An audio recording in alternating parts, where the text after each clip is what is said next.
All right, welcome to episode number 2 of the Unattached podcast. My name is Spencer Mahon.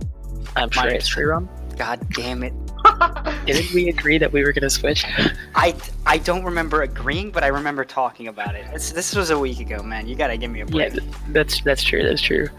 So do we want to try this again, boys? No. They know who we are. I'm Tyler Bowman. I'm Shreyas Sriram. Next week, Shreyas will go first. We'll take turns, I guess, just to make it even more confusing for everybody. So enjoy that. We got actually a lot to talk about today. So Amsterdam happened. He's just going straight in. He's not even going to ask us how we're feeling. Shreyas. No, I'm just running down the rundown. Yomi ran the Valencia half. There was a really good time. There were some really good times in Toronto. Frankfurt happened. There was news from the IOC with the Olympic marathon.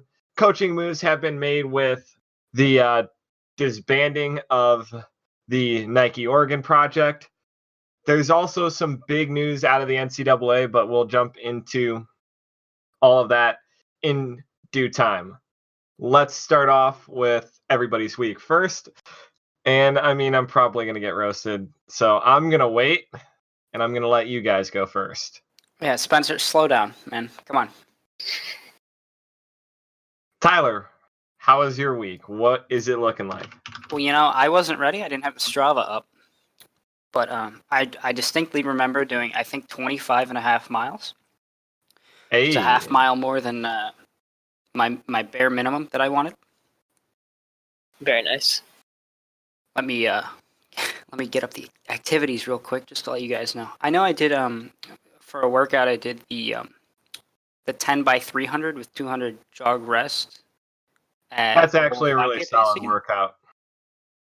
I know that I was feeling that Sunday still when I tried to do a long run because I could only do 5 miles. Damn. Let's see. So what day of the week did this? This is a Tuesday night. The 21st it started. Give me 1 second. In the meantime, while Tyler is looking up his Strava profile, I'm going to give my preemptive apology if I'm a little bit quieter or less boisterous this week, given that I'm currently in New York, actually, and in this small one-bedroom apartment, my voice carries, and I would not like to wake up a family in the other room. So for that reason, you will not hear me screaming, yelling, or cursing. So this is the PG-13 edition of Shreyas. Did you also want to tell them what time it is right now at night? It is also 12:51 a.m. on October 30th, so it's getting pretty spooky. Yeah, it is technically the morning, I guess. Jeez. All right, so Monday I did 4, slow. Tuesday I did my. Nope, no, I didn't. I lied. Monday I didn't run. Wow. Tuesday is when I did 4 miles. So Monday was the day after my 7-mile long run at 7:30 pace, which I've literally never done before. So I took a day off. Because I was never really a long run kind of guy. I was a mile or 800 guy.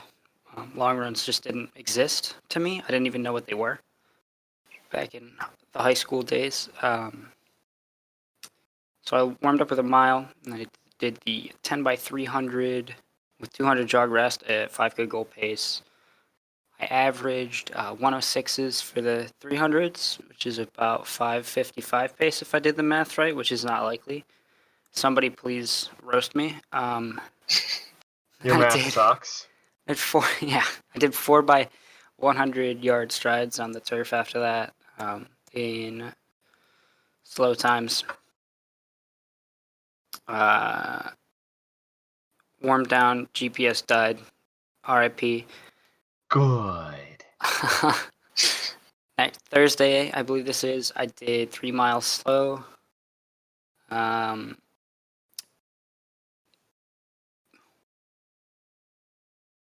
no. See, this is so hard to look at because I get off at 11 and some of my runs start before, so it says they're on the same day, technically. I don't know, man. This is just ridiculous. You got your weekly training in, though. That's what counts here. Yeah. Friday Facts. I did 5, I think. at 5 at 7:39 pace. I think that's wrong because my watch died again. Having some issues. Never really got a full charge. RIP. Technically, I had my third fastest 5K time in this run because it was progressive 5 miles on Friday. I went from 8 down to like 7:45, down to 7:30, down to 7:15, down to 7. Nice. It says my average heart rate was 157. I don't think that's right. I think it was higher. Saturday I did 3 slow. Sunday I was going to do long, but I was probably feeling that 5-mile progressive from Friday. So I only did 5 at 8-minute pace. Yeah. Today I just did, well, let's save that for next week. Shreyas, what did you do? Fair enough. So, last Monday I gave myself off because we got a nice little flash flood out in Seattle. And so that was just really annoying. I mean, it wasn't like a full-on flood, but I had to deal with like all the stuff in our backyard because we got like a garden and stuff. And so, yeah, we had some issues, and I was just like, you know what, I'm not gonna bother putting in the effort today. Then Tuesday, got myself a nice little trail run. Wednesday was the same. It's a trail run, but like back towards the end, there's a nice gravel path that's like a long 2 to 3 mile downhill. So on the back end of that, I did like a little fart, like 8 by 60, kind of just going by effort. I think I didn't sync the GPS, but I think the effort was somewhere around like 520 to 530, but that's on downhill, so it's kind of cheating. Thursday was another easy 4, and then Friday was 6 on like this little trail loop that I have. It's basically like a mile long. And at the end of every loop, there's this nice long, like 100-meter hill that I basically just tackled, and then I would kind of crest it for about another 100, so it became like a little 200-meter like hill repeat in the middle of that, which is kind of nice. And then after that, I basically just gave myself the weekend off because I was feeling lazy. And so Saturday, I actually went out with a bunch of friends for lunch, and like we went pumpkin patch stuff. We played Settlers of Catan, all that good stuff, hung out with them. Sunday was me flying back, and so it was also Diwali for my fellow Indian brethren out there. So in the morning we went to the temple and stuff. And then with all that and having to get on the flight and the time zone differences, did not get a run in on Sunday. But I knew that was coming, so taking Saturday off was the cheap one. Taking Sunday off was to be expected. But yeah, that's basically it. I think that puts my week at only a measly 26. So I think, yeah, right now Tyler's creeping up on me. God fucking damn it! This was my one chance. Yeah, and you failed. You looked at it Sunday night, and you're like, I'm gonna go get a half a mile. Wait, were you at 25 and a half? Yep. I think. Well, technically, if you hold on, let me add up all the decimals. I'm at 25.63. Wait, hold on. I have to. All right, now I have to go check exactly what I'm at. Yeah, because the screen just rounds up to 26. I don't. Oh, I love it. Can you check this for me? Because I love it so much. I was at 25.3. Okay, so I got you. No matter which way you round it, you got me. Yeah. So I beat you guys again. Oh, shut up. Wait, hold on. I have a question for Shreyas. Yo. Go This for has it. absolutely nothing to do with running. So you played Settlers of Catan? Indeed, we did. So have you ever played the game? People play different versions of it. Werewolf or Mafia? I have not, actually. Really? No. So it's basically where it's like a night and day based game where you get roles. It's hard to explain. So in a game of like 8 people, there would be like 2 or 3 Mafia, and then the rest would be town. And it would be everybody's goal during the day to try and figure out who is one of the Mafia members and lynch them or kill them. Very cool. Yeah, it's pretty sweet. I can talk to you about this after, but Fair enough. It's really fun to play. I don't know how many people you were with, but it's really fun to play with like we had 7 people. I think we had exactly 7 of us. Yeah, it's a good game. I'd recommend it. But it's like during the day you try to figure that out. You can either pick somebody to kill or not, and then during the nighttime is when the mafia or werewolves pick one of the town members to kill. And like the town members can have different roles where there can be one that's like a cop that can pick somebody every night to see if they're mafia or not. It's really interesting. Nice. I'll have to try it out. You should tell me about it afterwards. Yeah, for sure. You can probably cut that out. But Yeah. Spencer, how far did you go? And tell us why you went too fast.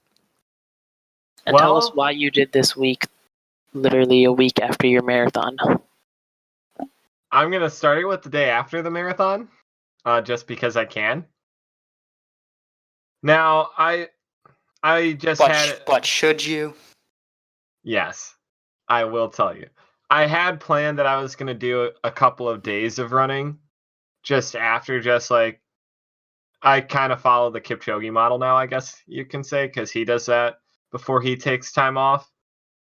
And I just let that get away because I actually started enjoying running because I wasn't running to train. I was running just to do it. So I started with 3 miles the day after the marathon, 20 minutes. And then I did some strides after. I got a comment from one of my buddies who's coaching out at Purdue Northwest. So shout out to Ian Kellogg. Him and I go back to our college days.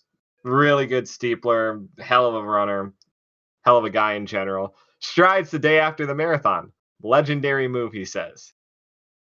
And I just kind of continue just like lightly building the mileage. And by about Wednesday or Thursday, I actually started feeling halfway decent again.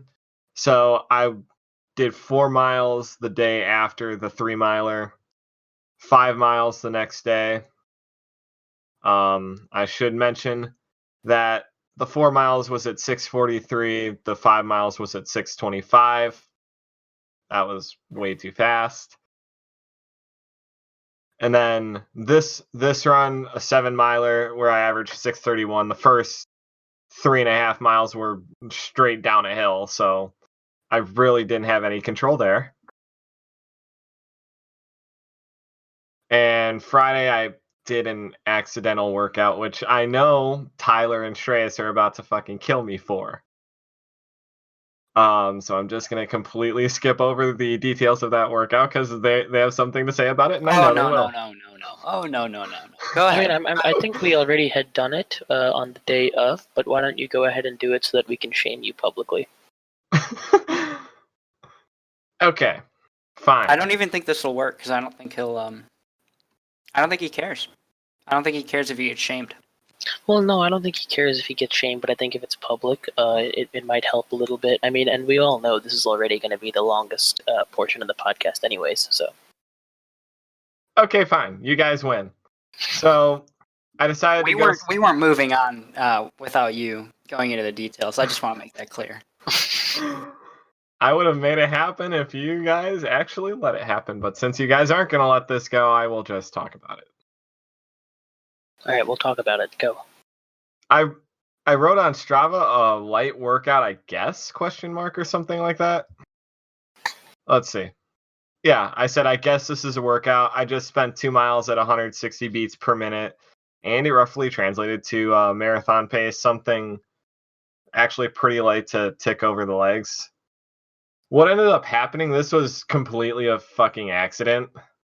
And I was telling Shreyas before Tyler got in the pre-show chat that, you know, I was talking to a cyclist for probably about 30 or 45 seconds before a guy on another bike decided to come up behind him on the towpath, and he rode away about 30 meters. I'm like, I can bridge this gap.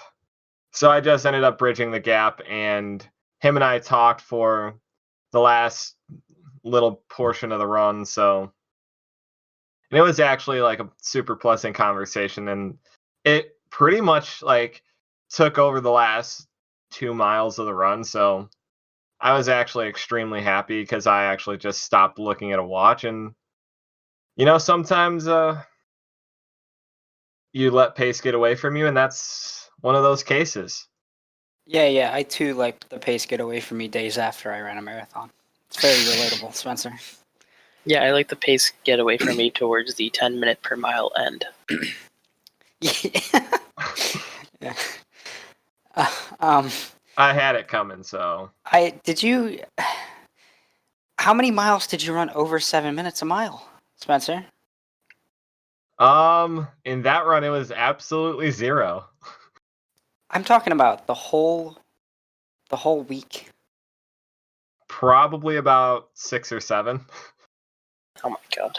I'm looking at it right now, and I don't. So I guess your long run, right? Yesterday, was this your long run? 7 miles. No, it was a 10-miler. I didn't even get to that. So. Of course, yeah. Where you averaged under 7 minutes a mile. Barely. Oh, yeah, sure. The day before that, you were at 6:26 pace. Yes, I know. I just want to quote your title of this run. Little too fast, sad face. Again. I know. No, I'm not. I'm not. Because you guys shamed me for the workout the day before, so I tried to slow down and it didn't happen. Yeah, I'm not like your heart rate. That's to me like getting to like 160. That's fine because like all my runs are over that because I'm unbelievably out of shape, and that's probably not good. Cardiologists hate me.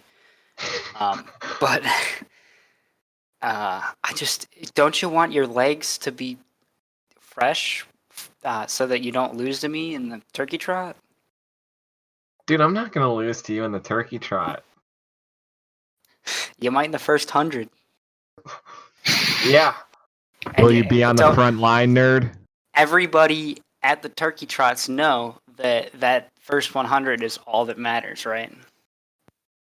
It's true. Wrong. No, it's true. Wrong.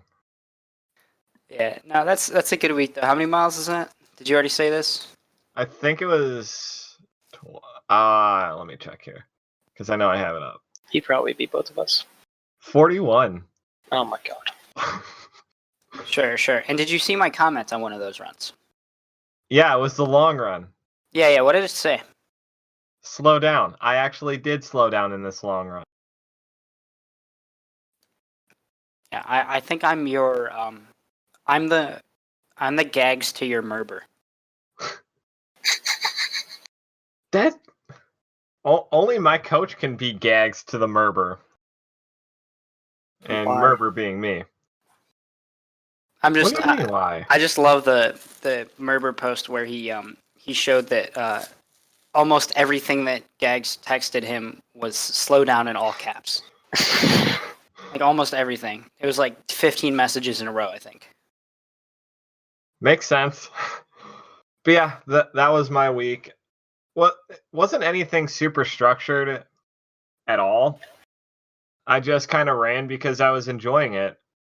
And that was one of the questions that the bicyclist asked me. Like, we had maybe 2 kilometers to go in the run. And he's like, so why do you run? A girl? I'm like,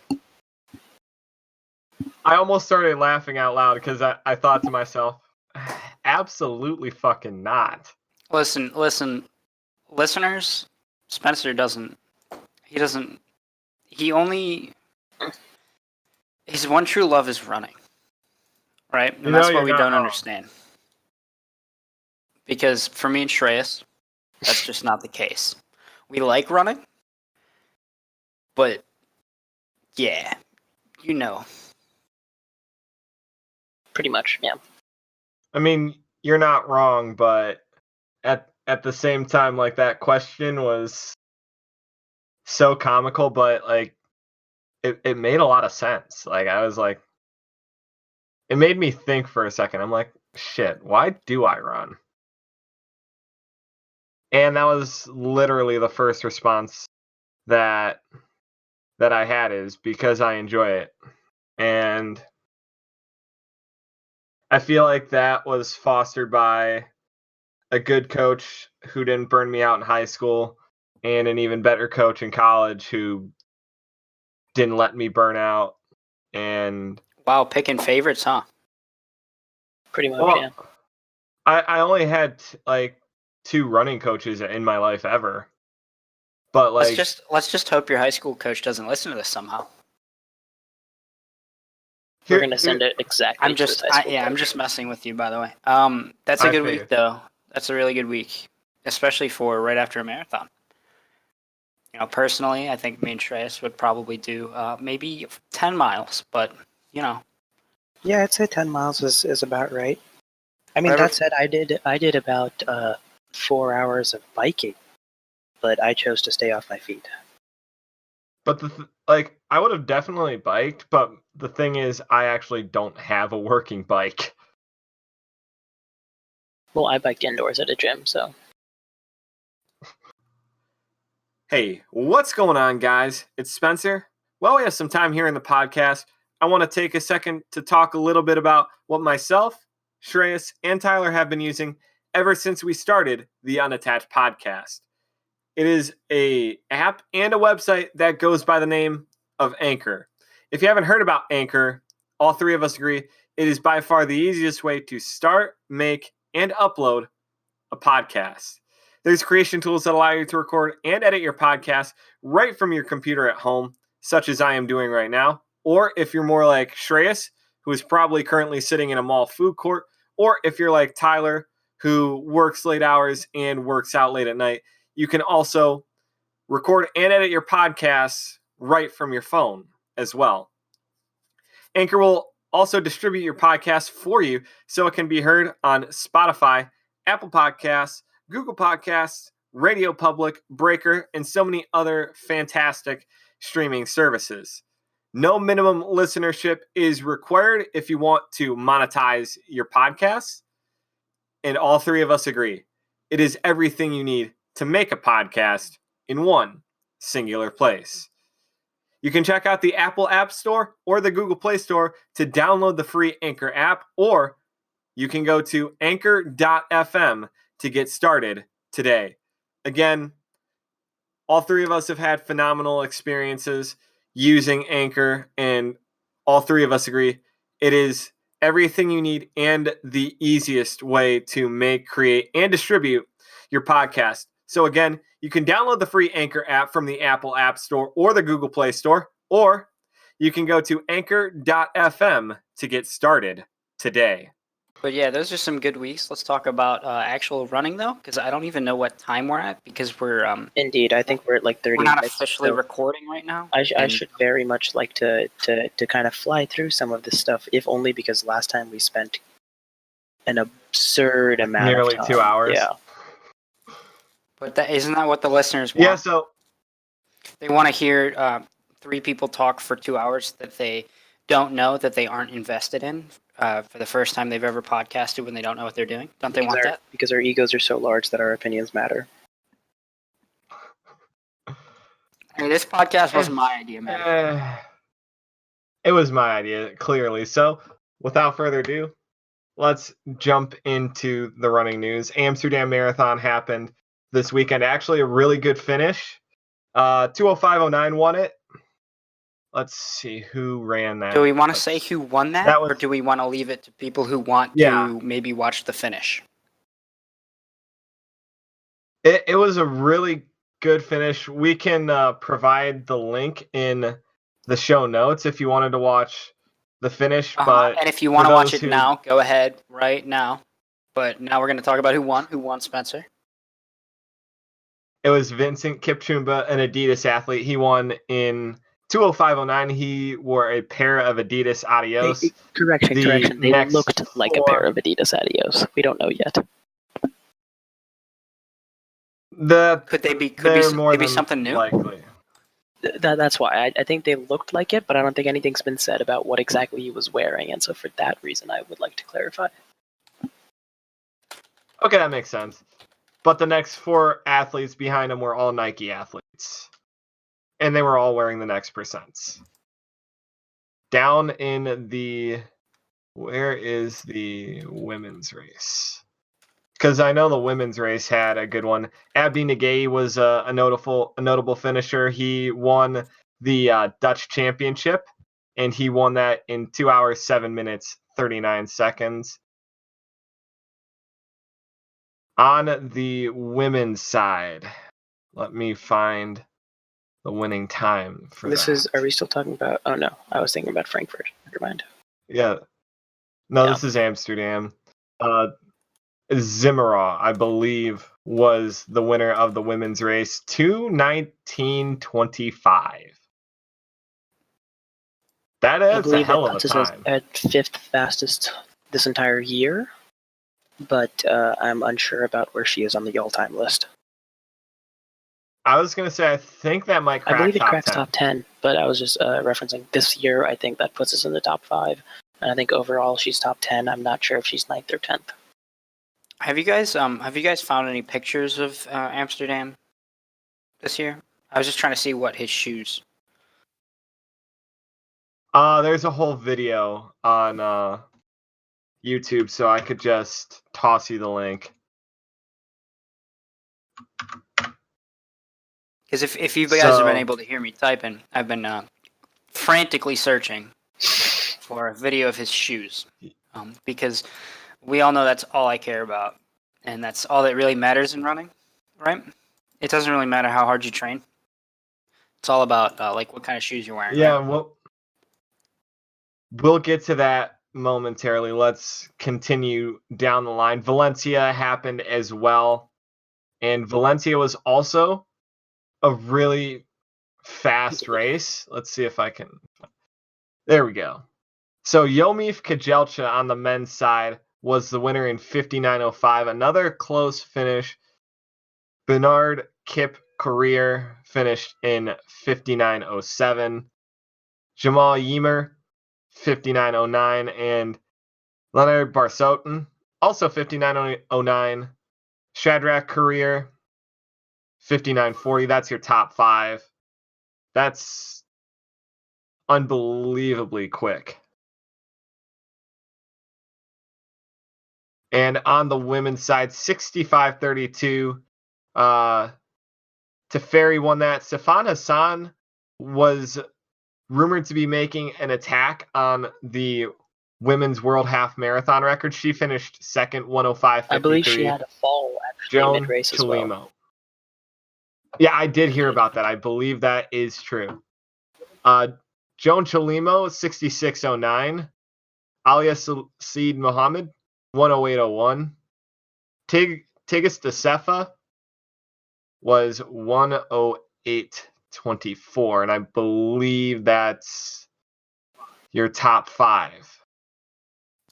Completely unbelievable to me that you can go for a world half marathon world record immediately after winning gold in the 1500 and the 10K. Yeah, well, I mean, yeah, but the 10K would, I mean, kind of translate. Yeah, that's 15 true. Being able to win that, you know, and then go and run and place second at the Valencia half, which is a notoriously fast half marathon. Is that a PR for her in the half?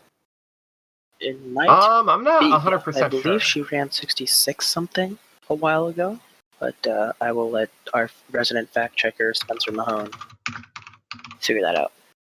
So what did she run in Valencia? 65:53. So in Copenhagen, she ran 1:05:15. Yeah, so that's... Which is the European record, by the way. And I think that's a number 2 for her in terms of record. Would I be correct in saying that? Saying what? What was that again? Would that half marathon be her second fastest all time? I don't think she's ran more than 2, but I could be completely wrong. I'm just not 100% sure. But she does have just a fantastic list of PRs. Mm-hmm. 3017, that was at Doha Very this year. impressive. That won it. The 15, which that was also at the World Championships, that was a PR, 351. And she just absolutely, she destroyed everybody. Hey, wait, hold on. It was 351.95. That's what I said. Oh, you just said 351, I think. You did.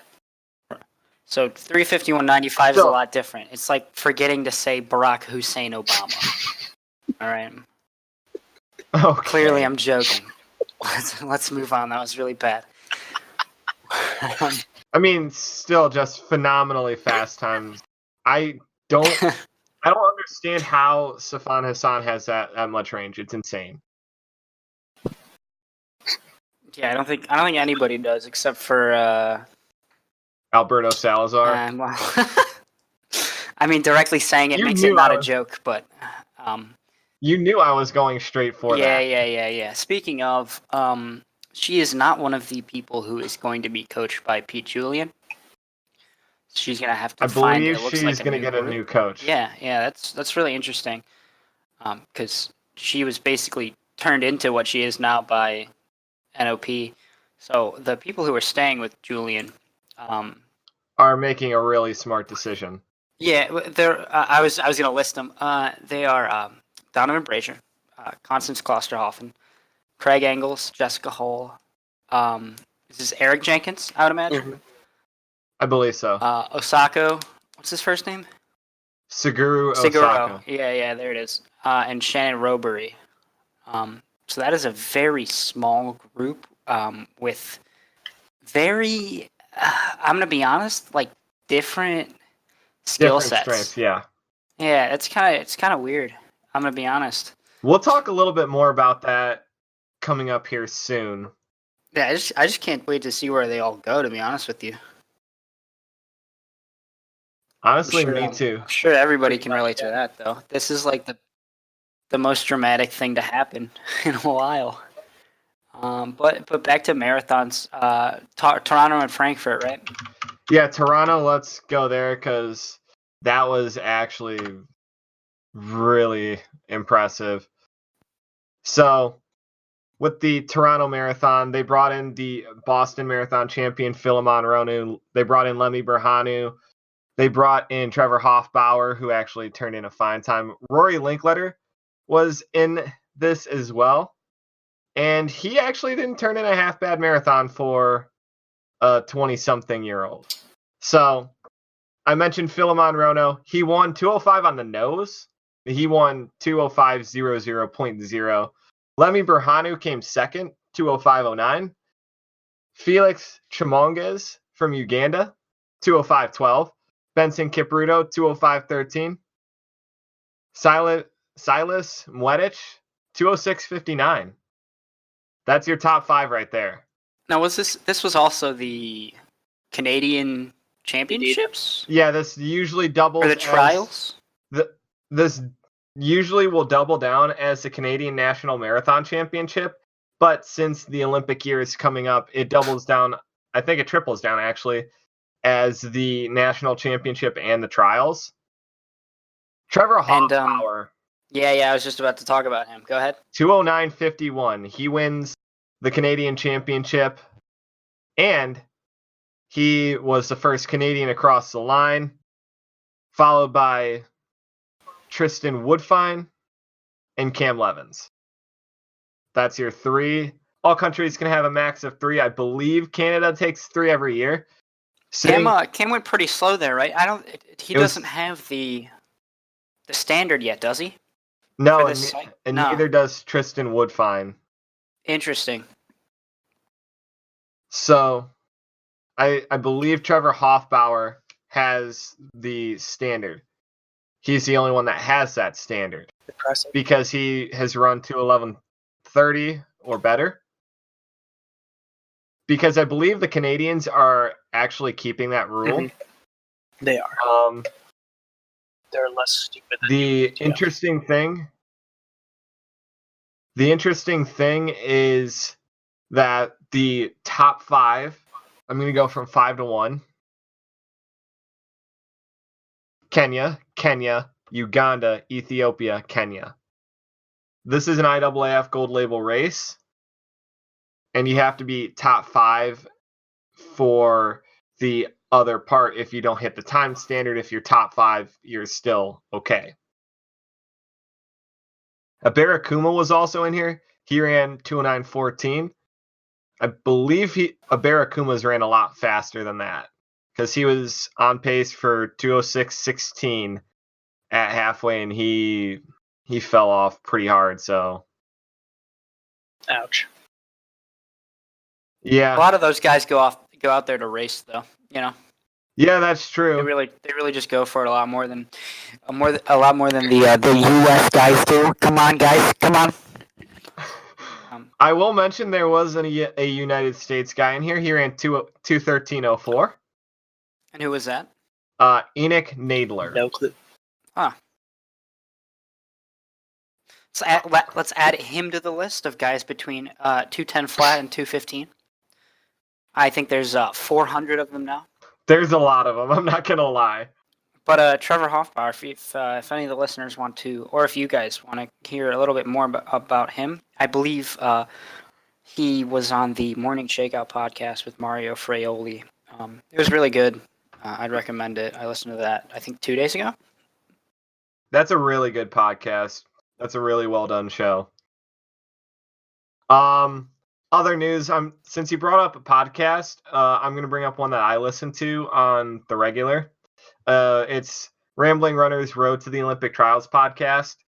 They just had someone I've seen quite often in the Northeast Ohio road racing scene. They had Sarah Horble on the show, and that was actually a really interesting show. 5 years ago, Sarah Horble was running 25 miles a week and entering her first Cleveland Marathon. She's now an Olympic Trials qualifier. I think that's just a really cool and kind of wholesome running story. So if you want to listen, that's goals right there. So if you want to listen to her story, how she got started, it's Road to the Olympic Trials. Very impressive. Moving on down the line to Frankfurt. Valerie Ayabe, I believe that's how you pronounce it. She ran solo. She broke the course record and went through the first 10 kilometers in 31:44, well under, at the time, world record pace. Jesus Christ. Well, why would anybody willingly do that? It's kind of the whole thing of just they go out and race a lot more than we do. Think about it. Yeah, but like surely there was nobody out there with her, right? Like, oh no, nobody would go out at 31 with her. So, I mean, like, who's she racing against, though? Well, she was racing nobody. She did have her husband with her, Kenneth Taras, until 9.3 miles or 15 kilometers. He dropped because of stomach issues. However, Valerie continued on in imposing style, going through halfway in 67:42, which I believe is like 2:15 something pace. I think that's 2:15:30 pace. Jesus.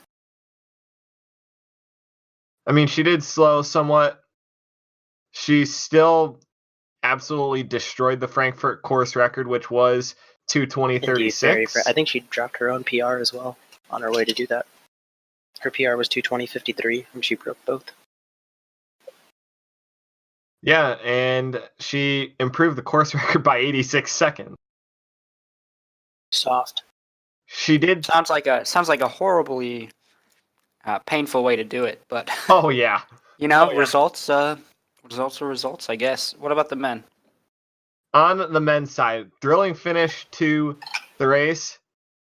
The leading group of the men's field went off track at the start in terms of what they were looking for. They were running slower than planned. The prospect of a 2:05 finishing time or better had drifted out of reach during the first half. The 14-strong leading group went through halfway in 63:29. and it didn't help that as early as 25K, there was no pacemaker among the leading group. To compound problems, the fastest man in the field, Ethiopia's world junior record holder C.K. Mahon, dropped out before 30 kilometers. It was only at around 35K that everything in the group began to break up. Mark Kiptu, the Kenyan who set the Masters record last year on this course for the male 40 age bracket, which is now 207.50, he dropped off the pace. He finished in 6th for 208.09. 4 men drew away. Kenya's Martin Kosgei, the Ethiopians Fikra Tefera, DeWitt Wolde, and Bahrain's Awike Yimer, the latter making his marathon debut.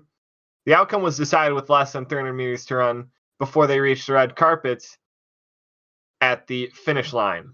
At that point, the 21-year-old Tefera went clear.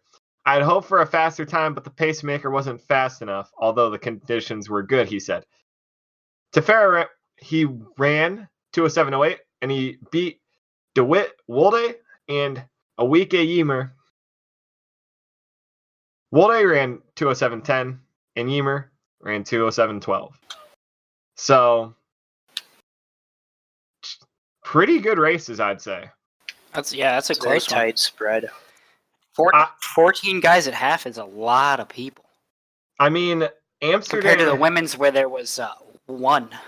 Amsterdam kind of had the same deal at about 20, where I stopped watching because I had it at 23K.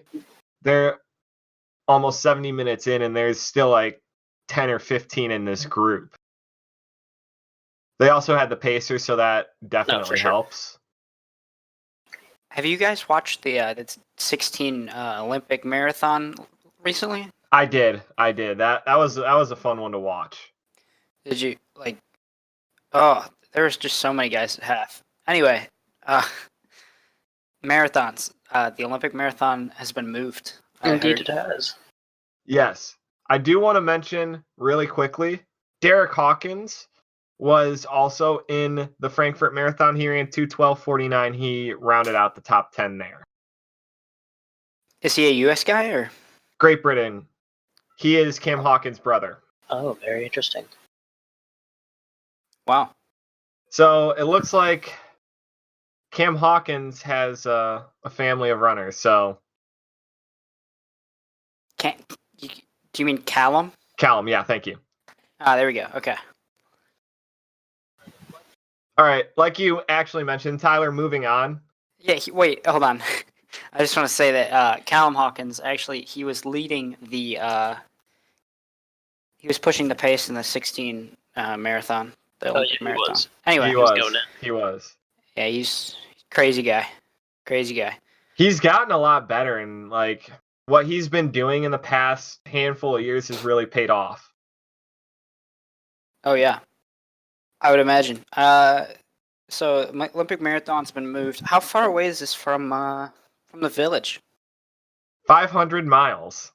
Oh, Jesus. What was that, on the other side of Really? I haven't looked at a map, but that's a disgustingly far distance. You don't say.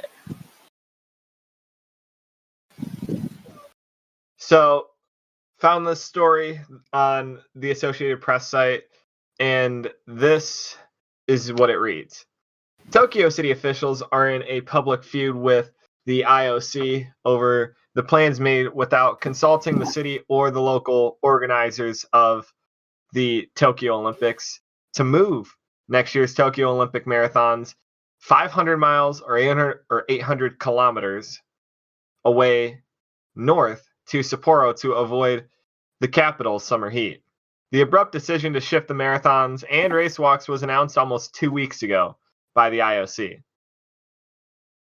And the Tokyo governor is not really happy about it. Her allies say no change is needed and have raised questions about who will pay if the move goes through and have not ruled out a lawsuit to recover damages. Oh, so this might not happen, or no? Is that what that? Did I miss something there? I would, based on what this says, it would still happen. It's just going to cost the Tokyo people however- an obscene amount of money. A lot of money, yeah. It looks like it's at sea level, which is, I guess, I mean, it's on a whole nother. I mean, it's not even on the main island. Like, I don't know. 500 miles. Just, I mean, they're going to be missing, like, the marathoners are going to be missing the whole production, really. You know, because they're not going to want to have to fly there, you know, before, like, even if it's at the end of the, you know, the trial or the Olympics. And this actually throws in a lot of hoops to jump through, because if you remember in 2016, during the closing ceremonies, they did the medal ceremony for the men's marathon, because the men's marathon is always the last athletics event on the program. So you are asking, in that case, if that is still going to be said tradition, you are asking the men to run at 6 a.m. in the morning, or whenever the time is. I'm just using 6 a.m. as a placeholder. Finish, massage, shower, return to somewhat of a homeostatic pattern. And then you were asking them to pretty much fly direct to Tokyo for the closing ceremonies. Nobody's going to want to do that. So if you really want to... All around. I mean, I'm going to be honest, though. I would do that, but it would suck. I mean, if you really want to present the Olympic marathon medals for the men during the closing ceremonies, you're not going to be able to do that. You might as well just do it at the event and then just have the closing ceremonies. Yeah, pretty much. Like that's this is going to be a whole big deal. This is going to be rough. I feel bad for the marathoners, I'm going to be honest. I mean, no matter what happens, like it's a no-win scenario. And I mean, I don't know, Tyler, if you listen to the Inside Running podcast. I believe it was 103 where they talked about this when they had Vic Mitchell on as their interview. When they talked, maybe. I listen to like probably every other podcast they put out because they're so long, and I have so many to listen to. Julian Spence Moose was saying like, yeah, the marathoners are gonna miss the entire production. I understand why you would do that, but it kind of kills the Olympic spirit. That was a brief summation of what he said. Sorry, I muted myself to sneeze. You missed it entirely. I think I did catch the end of the sneeze though on accident. Anyway, yeah, I agree with that. It's just kind of rough. Well, yeah, I was just gonna mirror the exact same thing after I told you that you basically missed missing the sneeze. Yeah, that'll happen sometimes, I guess. Yeah, I don't know. I mean, I pretty much am just gonna parrot what you guys have said, which is that that sucks. I mean, that's the extent of my thought process of it.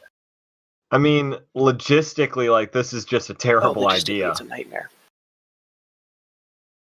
Because now you have to jump through so many hoops. Like, the medal ceremony thing is just one, and the marathoners aren't going to want to jump on a plane right after they race and fly 800 kilometers to Tokyo for closing ceremonies.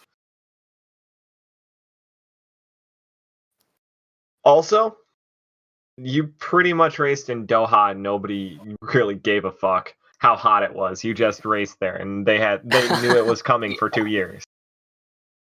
I guess Doha just paid a little bit more money then. Yeah, it is all about money, isn't it? That's what it's going to come down to at the end of the day, yeah. Pretty much no matter what. Well, I mean, speaking of money, NCAA athletes.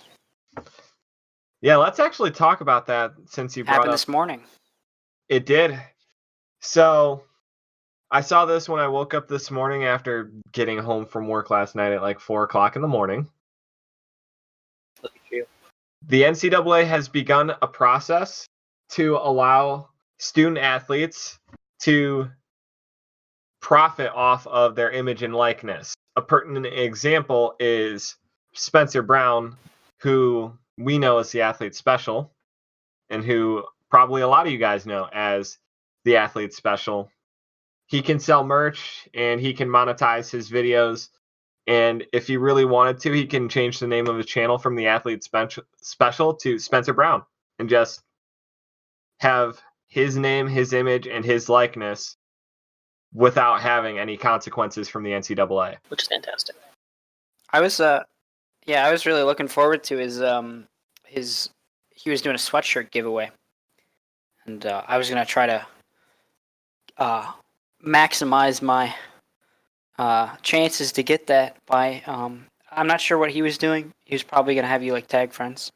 I was basically gonna tag you two guys probably 100 times to get one of those, but now I can just buy one, and that feels a lot better to me to support him than adding random people in comments. So it just makes a lot more sense all around to let people do their own thing if they want to like make money, because it doesn't exactly.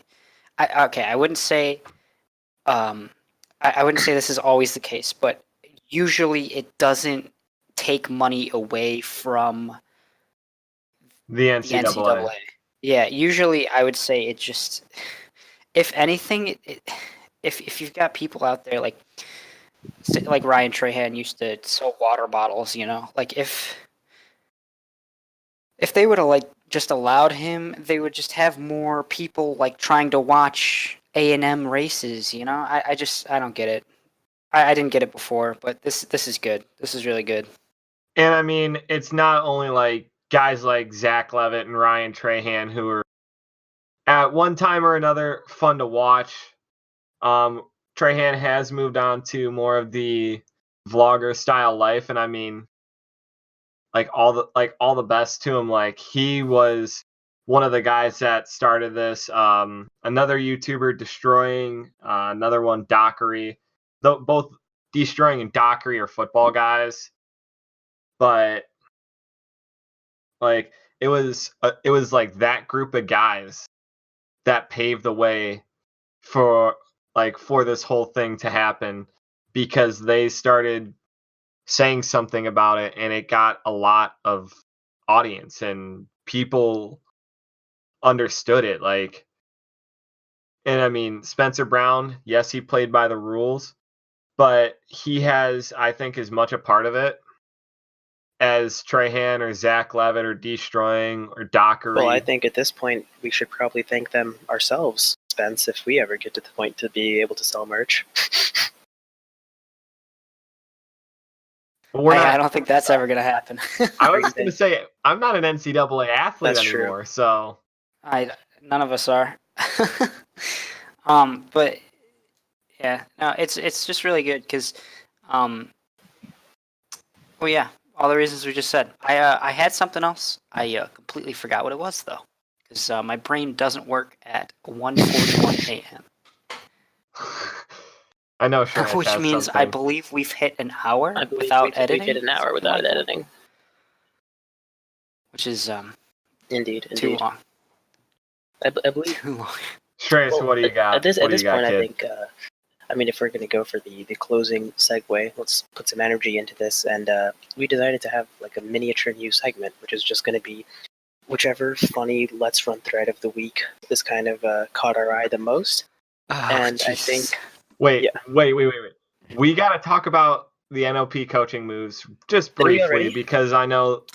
Oh, there was one. There was one. Yeah, there was one. No, we talked about who was staying with Julian, but. Yeah, that was one, and the other is something that I know, and this is probably something that made perfect sense to the world. Since Clayton Murphy was coached by Alberto Salazar, he moved his coach back to his coach with Akron, whom he made Olympic trials, made the Olympic team, and scored a bronze medal with, in the University of Akron's coach, Lee Labate. So Clayton Murphy is going to stay where he is based out in Oregon because he has his physio, his strength and conditioning coach. However, he is going to switch to the one thing that got him an Olympic medal at age 21, I believe. And that's going back to his college coach. And I think that's really a a great really smart move. Yeah, it's really interesting that he's staying in Oregon though. I mean, because he's not. I was gonna say he's from Ohio. No, he's from Ohio. He's not. Is he? That's what I thought he was from Canton or something, right? Right where the yeah, he's like from right around there. He's from that area. Yeah, he's from around where right Dave Waddle was from, I think. You might be right. I know he's also in the area of where Drew Windle was from. Now, I don't know who that is. Drew Windle runs for the Brooks Beasts. That's probably why. He ran at Ashland for 4 years, a Division II school. Yeah, like in my head, like the Brooks Beasts don't exist. I think they're just like they just like don't have. Well, with the amount that like, all right, hear me out here. With the amount and how good, like previously NOP and Bowerman and Oregon Track Club, Tin Man Elite, Mammoth Track Club. How well they advertise themselves. Yeah, it's very well done. Brooks, there's something about him. Like, I know that I see people wearing the adrenalines all over the place right now. I don't know why. And the Ghost. And the Ghost, like, it's literally insane to me how many people are wearing those right now. You just never hear anything about the Brooks Beasts. And maybe that's just because I don't follow them on Instagram. I don't know if they have, like, a big It's Instagram not that big, but to be honest, the Brooks but Beasts have never been that large. Especially, given that I'm from Seattle, I've actually seen them running around. I've interacted with some of them. They typically don't, for the most part, they had Nick Simmons kind of doing the free PR for them when he was doing run cup stuff. So from that end, yeah, when he was on his farewell I tour. think from that end, they never really felt like they needed to be a social media savvy group. And I think at this point, I don't also think they have the huge players that they'd need to be able to do that. Because I think at best you got Isaac Yorks in there, who was dominant as a collegiate athlete, but he hasn't really done much on the pro end, or at least nothing notable. Yet. Yeah, nothing notable yet.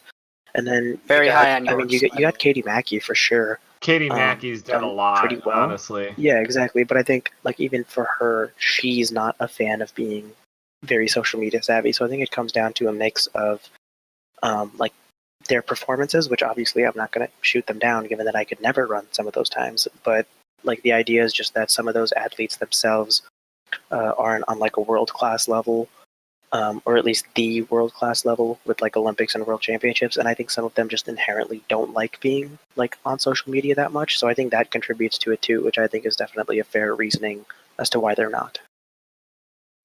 Yeah, that makes sense. To me, the personification of Brooks Beasts is Johnny Gregorek. Yeah.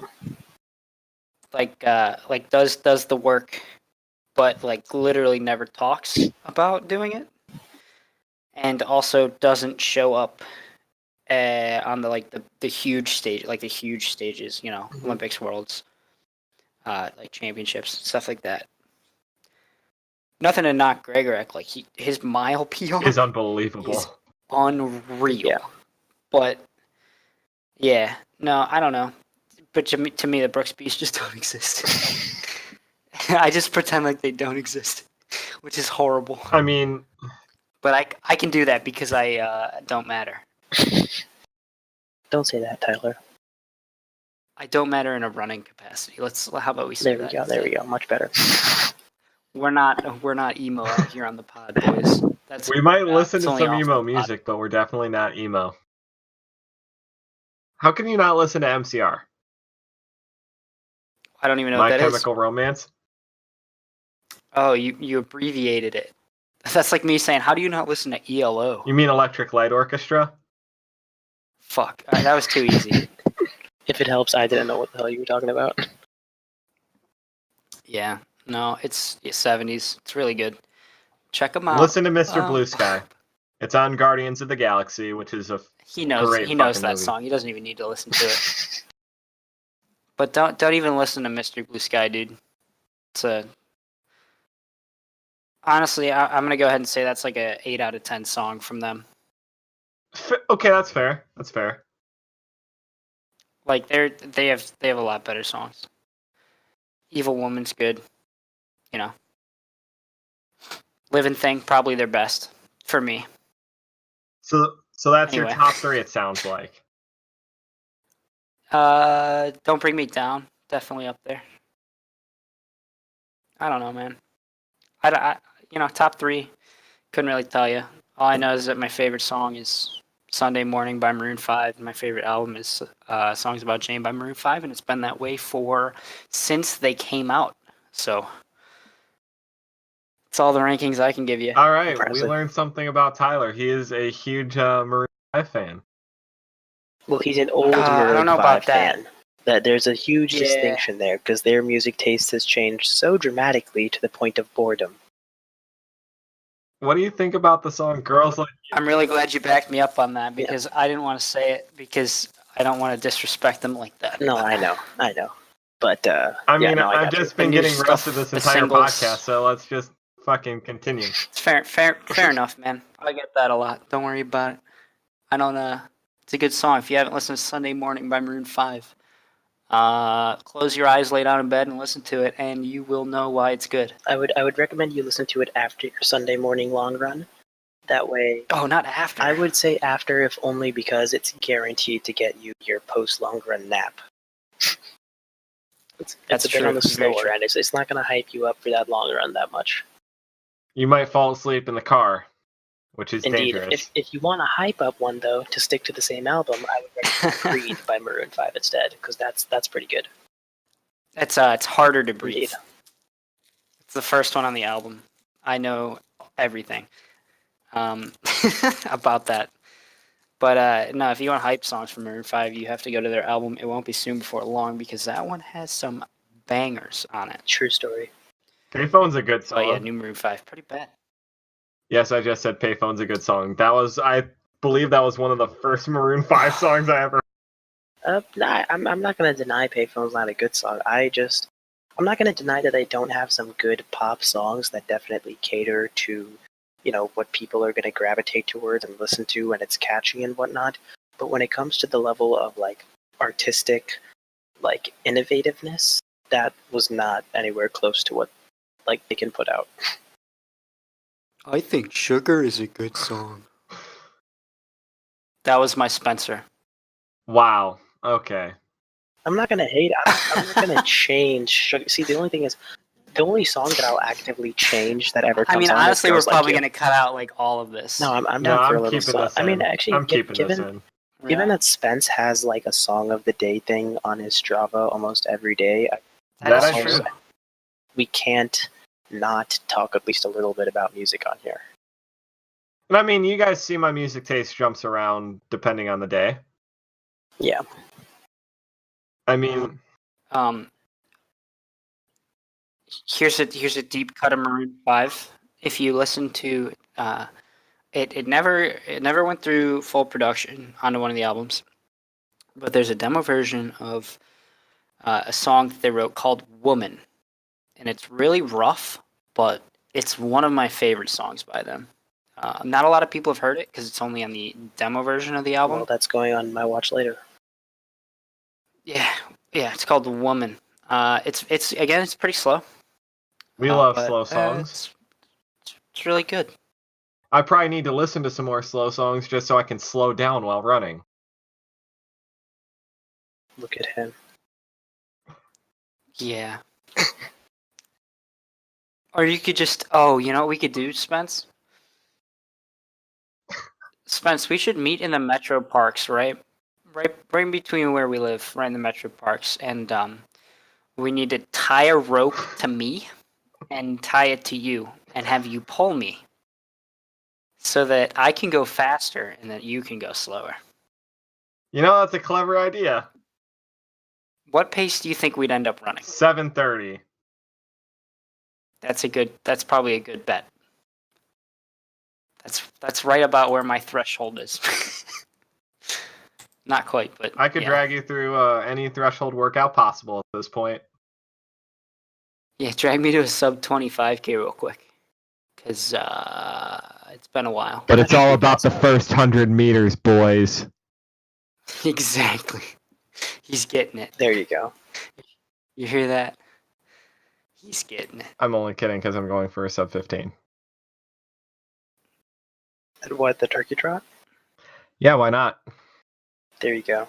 Only sub 15. Hear that, listeners? On for a sub 17. Just keeping it chill. Hear that? That's Spencer. You can hear him flexing through his voice. He's full body flex right now. Everything is clenched. He's completely rigid. He's basically giving himself a Charlie horse voluntarily. All right.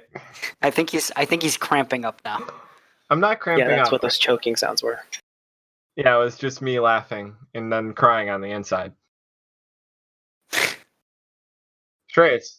I wonder if there'll ever be a week where he averages higher than 7 minutes a mile. There might be. There was when I was in college. We should do that. A challenge of the week for ourselves. Spence, you have to run over 7 miles a minute or 7 miles. 7 minutes a mile. Speak English. 7 minutes a mile average over the course of the week.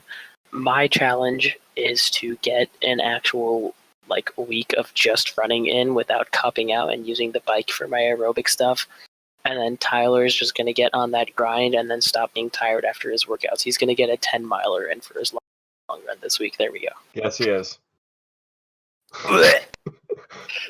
Absolutely never going to happen. 10 miles isn't that hard, man. Come on.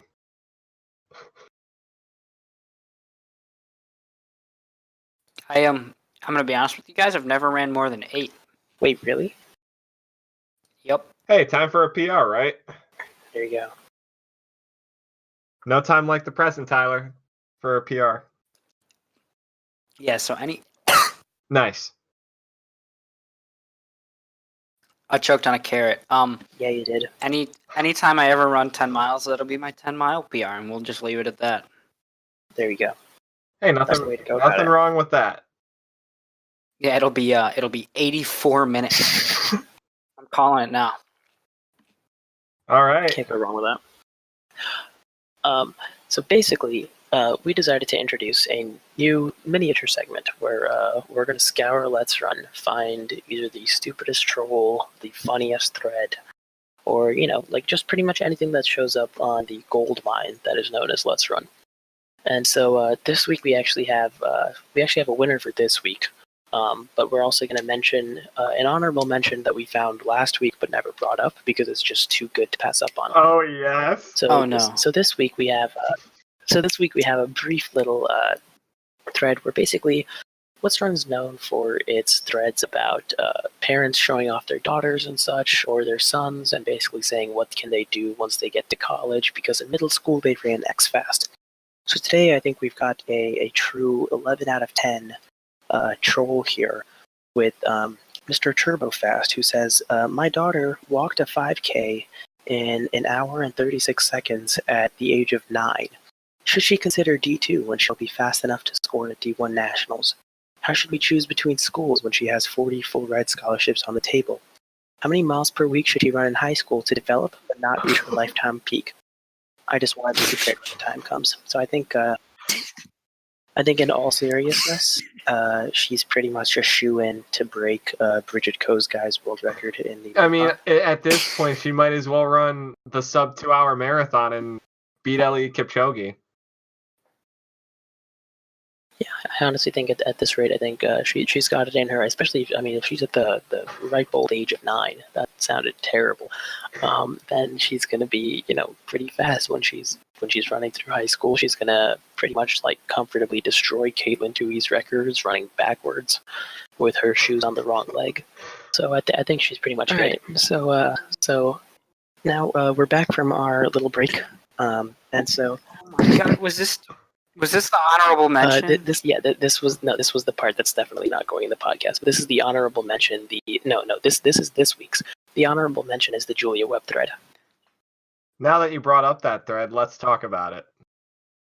Yeah. So now we're back from our break, and so, well, I'm gonna put a preface because I'm choosing to make this a let's put it out there for people to see and make their own decisions. We're going to minimize opinions. We can cut it out after. So, disclaimer. among the three of us, none of us have anything against religion. We're not going to bash religion. We respect every single person's views. This is, And we will not be sharing Out of our we will respect not for the be thread. sharing our opinions. Yes, out of respect for We the will thread. share political views because fuck Donald Trump, but we I will concur. not share religious And so, views. so we're going to avoid the whole religious web here, but we just want to bring this one to the limelight, mainly because of the popularity of this individual herself, and the presence of this thread on Jesus Last Run. Christ. So this is a thread. Speaking of Jesus Speaking Christ. of Jesus Christ, great segue, Tyler.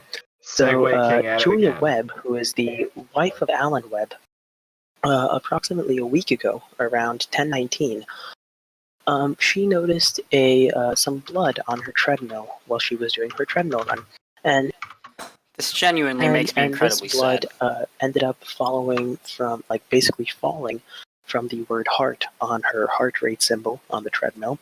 And what she would like to note is essentially that she was unaware of where this blood came from because she couldn't find any cuts on her bodies, and basically she just kept running while just noticing this because she wanted to finish her 10-mile run. So basically, now at this point, she's taken a picture of it, she's put it on Strava and so on.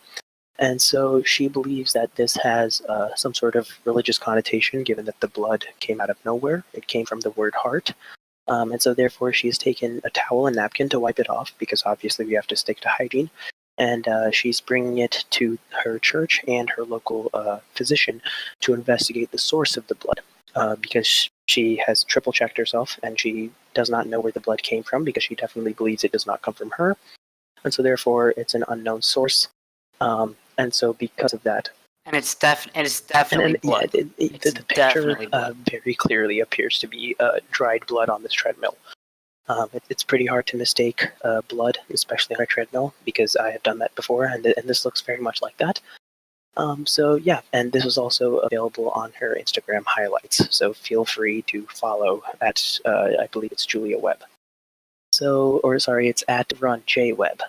So yeah, we just wanted to bring that to attention, and again, we're gonna minimize the sharing of opinions to avoid anything, but this is the honorable mention Let's Run thread of the week from last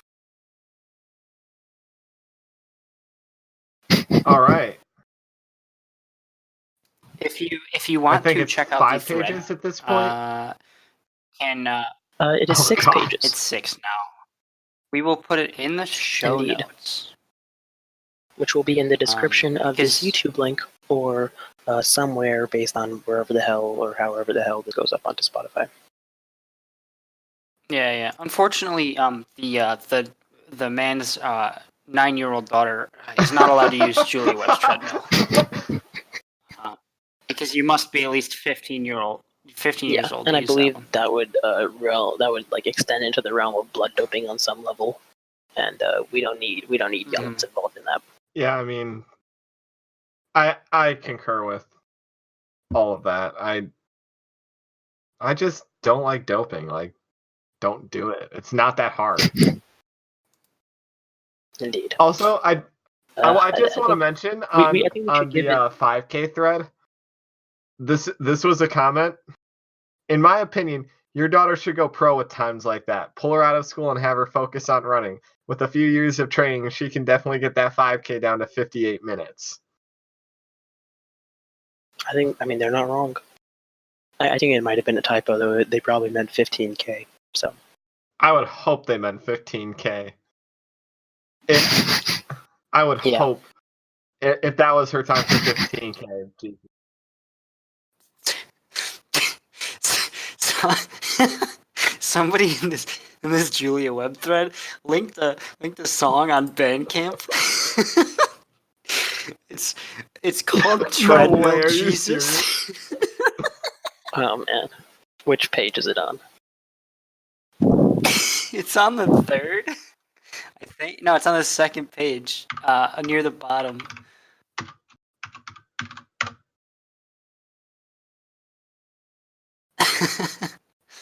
Oh God.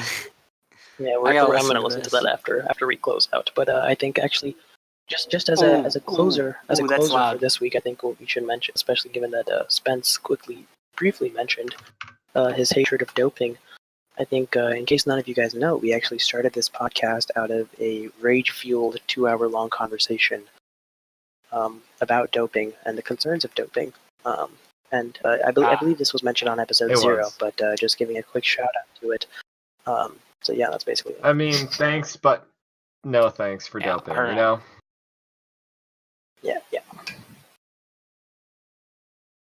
Oh, speaking of doping, do we want to talk about the man who You mean the 233 guy? I think we should just drop a link and leave it, because if anybody wants to hear about that, we'll drop it in. Really all it shows me is that really anybody could be.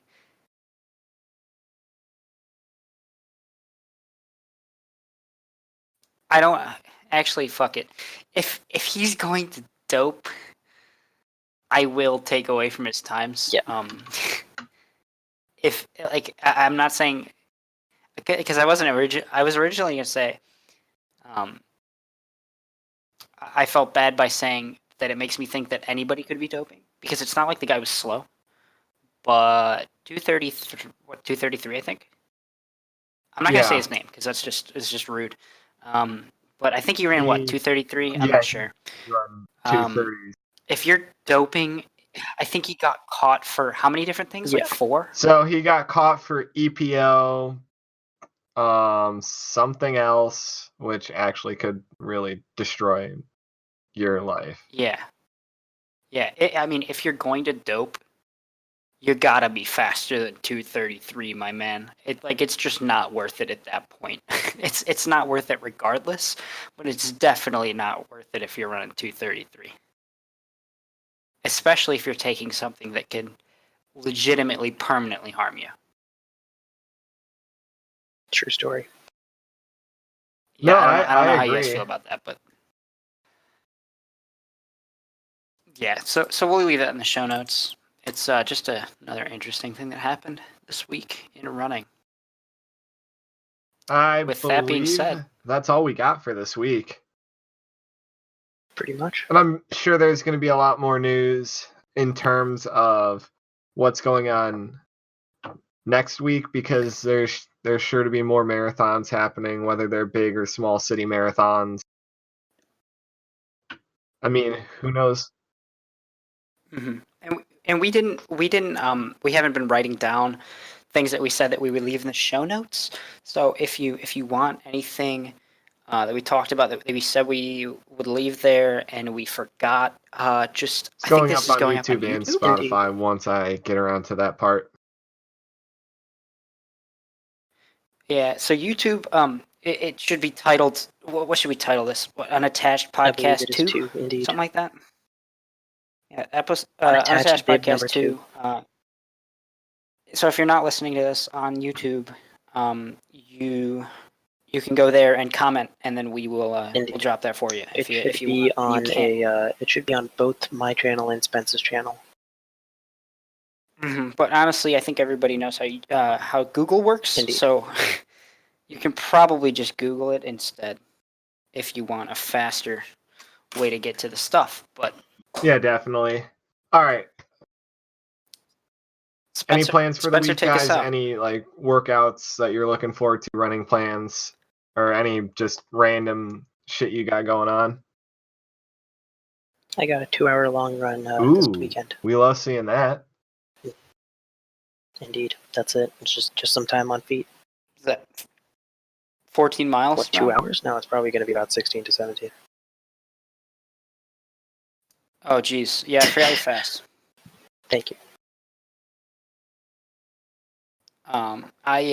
I don't have Wednesday off work because I took Monday off to go over my grandma's house to carve pumpkins.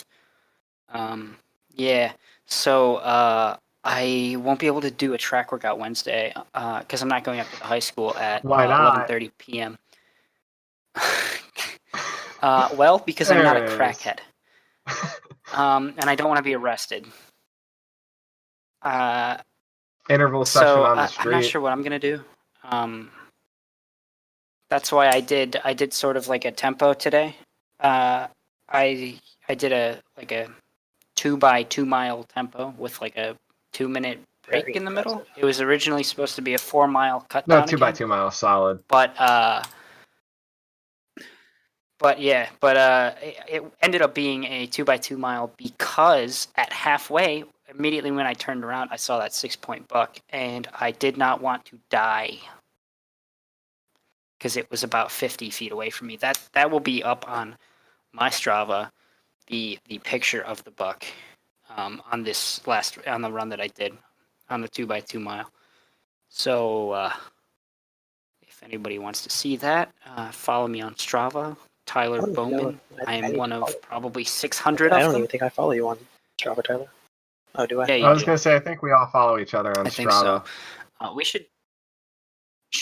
should we make a Strava group? Nah. We can at some point in Nah. time.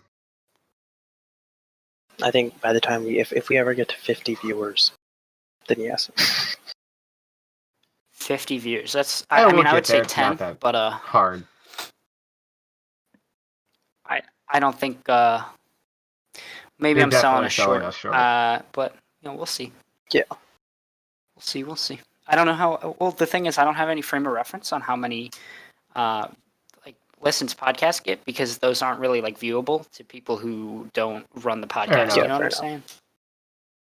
Unless you're like extrapolating like ratings data, which I don't know. You could like multiply how many ratings they have by like a number and guess, but who knows what that number Yeah, is? I You know? mean, it's one of those things, honestly. But I mean, that's YouTube analytics and Google analytics and Spotify, I think, or something like that. I don't know if Spotify has metrics or anything like YouTube, but I think we'll get there. Yeah, we'll get there eventually. Yeah, but with that being said, I'm Spencer Mahon. I'm Shreyas Sriram. I'm muted. I'm Tyler Bowman. And this has been the Unattached podcast. We'll catch you guys in the next mile.